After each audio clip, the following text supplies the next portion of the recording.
Well, welcome to Guerrilla Discipleship. I'm your host, Kevin Baker, and it's so good to be with you. We're in the process of going through the Guerrilla Discipleship mindset. And what does that mean? How do we think? And what does it mean to have that kind of understanding of disciple making that sets us apart from institutions and frees us up to actually become disciple makers in every area of our life as basically a lifestyle. And so today I want to talk about the difficulty that we've set up in the church that really is a little bit of unfinished business from the Reformation, and that is that we have, in many ways, we don't say this outright, but we've in our minds delegated disciple making to professionals. We've said basically, hey, to do that kind of work, that needs to be left up to the experts, up to the professionals. And that's created a huge problem. This clergy-laity split, this idea that there are certain things clergy can do and certain things that laity can do. Clergy being, of course, the pastors and missionaries, and laity being those of us who are not pastors and missionaries, just ordinary churchgoers. That division has actually created more problems for the multiplication of God's kingdom and the expansion of God's kingdom than we have time to count here. But it is really a problem when it comes to disciple making, because many people in the church feel like they're not qualified, they don't have enough understanding, knowledge, skills, or maybe just literally have never considered that it was their job. They may think, well, it's my job to support the pastors and missionaries in my giving and my serving and my attendance, whatever it might be, but I can't do this work. That's for those who have been called specifically to that. So I want to just kind of get around that and basically come against it as clearly as I can and say, disciple making isn't for just the professionals. In fact, nothing more could be more opposite from the truth. If you look at the way that Jesus did ministry, Jesus purposefully picked ordinary people to follow him. I mean, he went out, it's almost like he went out of his way. He didn't go to the places where the rabbis hung out. In fact, he had more problems in some respects with the professional religious people or the very religious people than he did just the ordinary folks. And so Jesus went to ordinary people. Think about who he was. If you read closely Matthew 28, where the Great Commission, 16 verses 16 through 20, where Jesus gives us the Great Commission, he invites the 11 remaining disciples to join him on a particular mountaintop in Galilee. And there he entrusts basically the rest of kingdom work into their hands.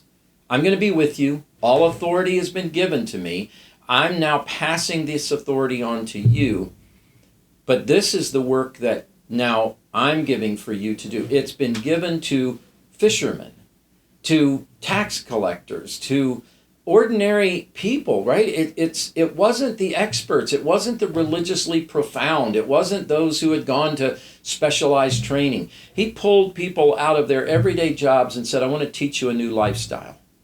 In fact, he basically called those fishermen in Matthew 4:19 and said, hey, come follow me, and I'm going to transform you into fishers of people. And that's what Jesus wants to do with every single one of us. And so the reality is that disciple making is more for ordinary Christians, ordinary followers of Jesus, ordinary disciples, than it is for the professionals. And I'll say a bit about that in a minute, but I want you to, it's not really at all entrusted into the professionals in many ways. It doesn't mean that they're excluded, and I'll touch on that. So here's the thing. Disciple making is really about relationship, not credentials. Disciple making is for those who I spend time with, my family, my friends, my neighbors, my coworkers. It really is just, it travels, disciple making travels at the speed of relationship. And that's why we continue to try and focus away from standing on the street corners, just proclaiming. Again, I'm not saying God doesn't call people to do that. There are moments perhaps and people that God has designated for that.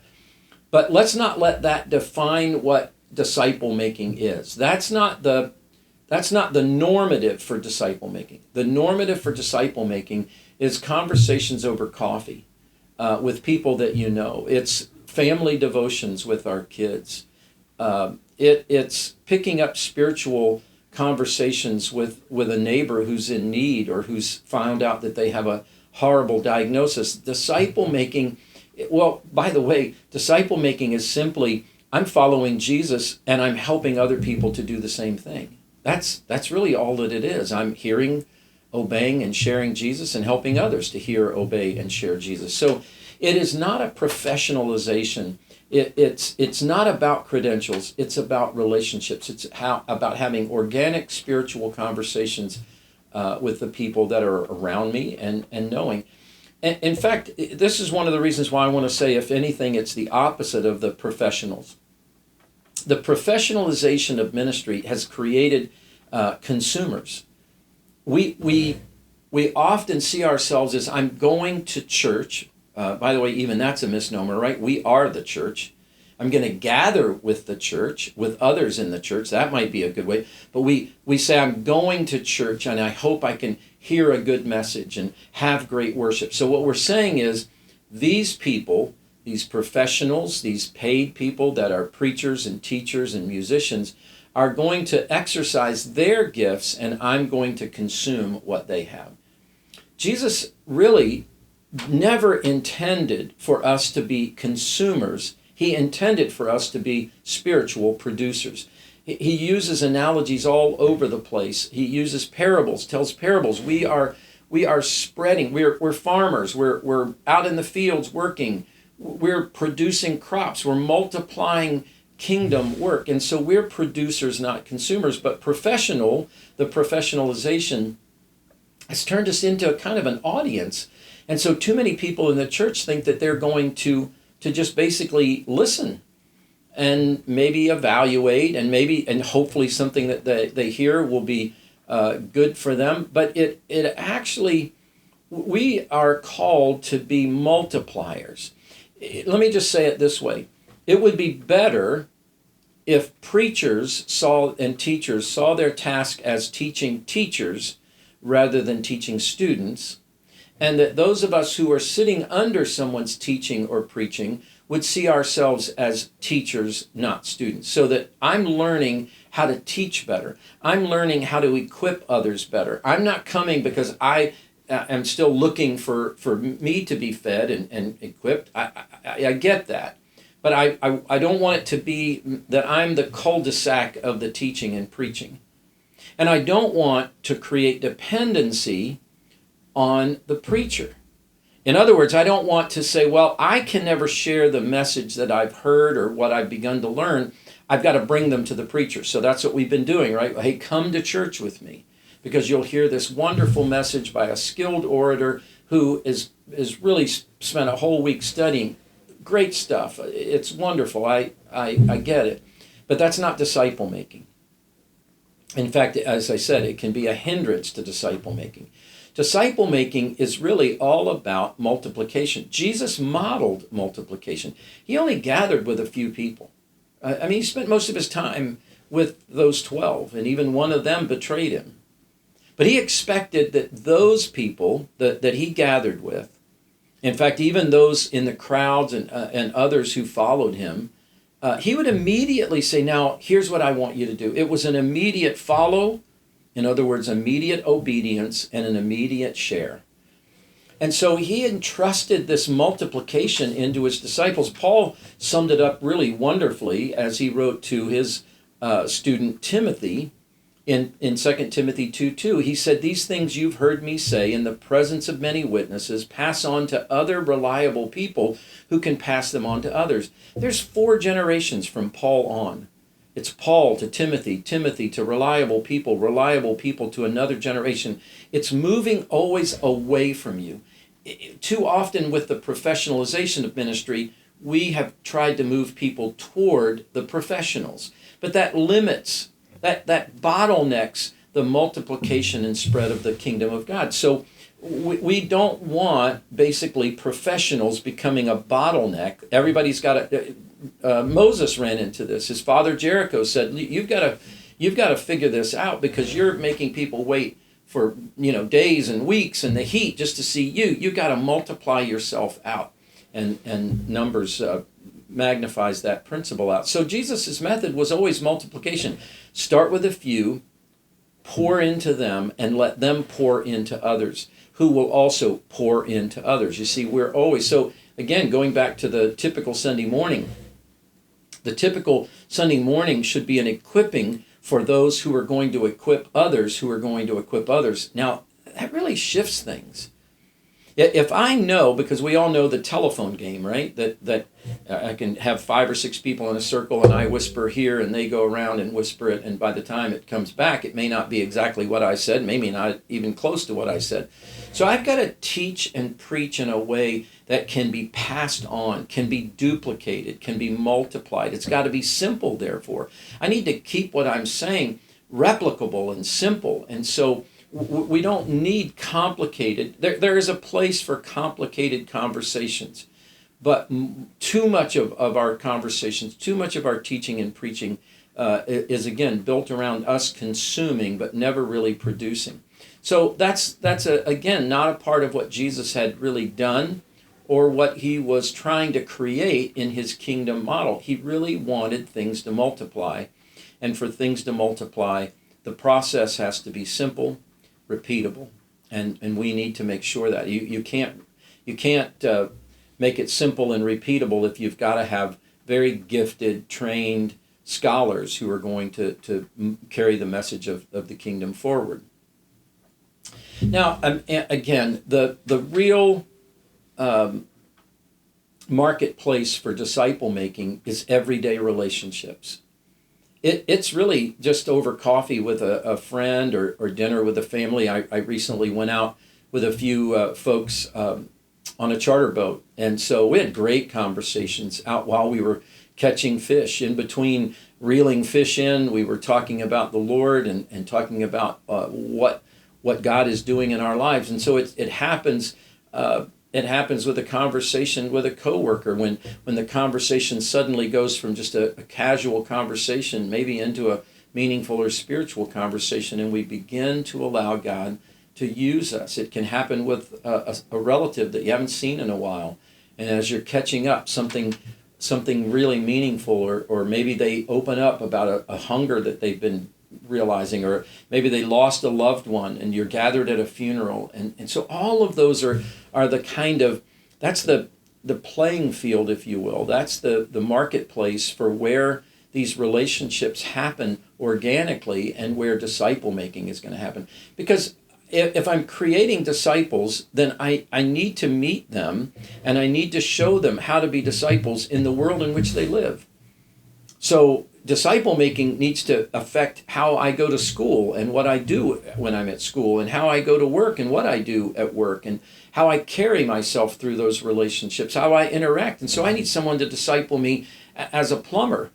How do I deal with customers? How do I deal with all of the people that I go buy supplies from? I need to be a disciple in every one of those, and a disciple maker in every one of those relationships. And so I need somebody to walk me. I need to see how it's done. Model it for me. All of that is where basically these kinds of disciple-making relationships, they just happen all the time. But if I think they only happen in church with a preacher or a professional, then 99% of the opportunities that I live my day-to-day life in are not disciple-making opportunities, but it's exactly the opposite. 99% of my life is a disciple-making opportunity. Those times when I'm in church are really a gathering of celebration with my other believers in my community about what God has been doing as we've been on mission for Him throughout the week. That's how we need to reverse and undo some of the thinking. Now, again, I'm not saying that pastors and missionaries shouldn't also be disciple makers, but those particular callings are really equippers of those of us who he's asked to do the ministry. So if you read Ephesians chapter 4, Paul is basically writing and saying that God has given to the church, that is the community of Christ followers, those who can equip us with special giftings. We can be equipped then as ordinary followers of Jesus to do the ministry. That's what it says. Now, what we've done is we've allowed these professionals to be sort of the hallmark that you have to do it exactly the way the professionals, but the professionals are doing this most often in where I see them is in a church building, not in the marketplace. But my ministry, all of our ministry, really should be happening out in the world. Jesus said, go into the world. Go into the world. Go everywhere you can. Make disciples of every tribe, every tongue, every nation, every people group. So it's not that we don't have any disciple making or discipleship, if you want to call it that, growing in Christ in the church. But in terms of disciple making, we've got to go to where the people are that don't yet know Christ. And that's outside of the church for most of us. That means it's the relationships that I have with people who haven't never even stepped in a church, maybe don't want to step into a church, but they know me. And because they know me and they know you, they now have a connection to Jesus. They now have someone who could help them discover all the truths about God's love for them. They have someone who can model for them what it's like to be a kingdom believer, be a person of the kingdom of God. And so it's important that professionals actually are also practitioners. We want that our pastors and missionaries are also disciple makers. But they may have unique gifting and a unique calling. They've been set apart to help us so that all of us can be making disciples. We want every person in the church who knows and is following Jesus to be engaged in becoming disciple makers. So it's really time for us to finish the work of the Reformation. I know I do a lot of work around my house, and I'll get started on a project, and my family can tell you, I'll get a room. I'll be trimming out a room, and I'll get everything finished except one wall doesn't have trim on it. And that can be very frustrating, right? It's frustrating for those of us who didn't finish it, but it's frustrating for those who are like, wait, you ever going to finish this job? And so let's finish the work of the Reformation, which is that we're going to begin to really seriously blur the lines, if not blow up any distinction between professional and clergy and laity. That clergy are the coaches equipping us to do the ministry. They're not the ones doing the ministry. We're not consumers. Disciple making isn't a job description. It's a way of life for everyone who follows Jesus. Could I just say that again? Disciple making isn't a job description. Disciple making isn't for a few select that just happen to be listening to this podcast. Disciple making isn't for just the special ones, the extroverts. Disciple making is for every single person who follows Jesus. It must become a way of life. It must be how I see myself. My identity is not only as I'm a follower of Jesus, but I'm a person who helps other people who are interested to follow Jesus as well. So I want to continue. We're going to continue a little bit more on the guerrilla discipleship mindset so that we can kind of get these things set in us, and then we're going to walk on from there. But I so appreciate that you're a part of guerrilla discipleship. So love that we get some time to just think about this together. Again, as always, my email is kbaker@oakdale.church. Let me know how we can serve you better and partner with you more. We're just grateful for you. You are the answer. You are the hope of the world as you follow Jesus and help others do the same. So thanks for being a part of Guerrilla Discipleship, and we'll see you next week.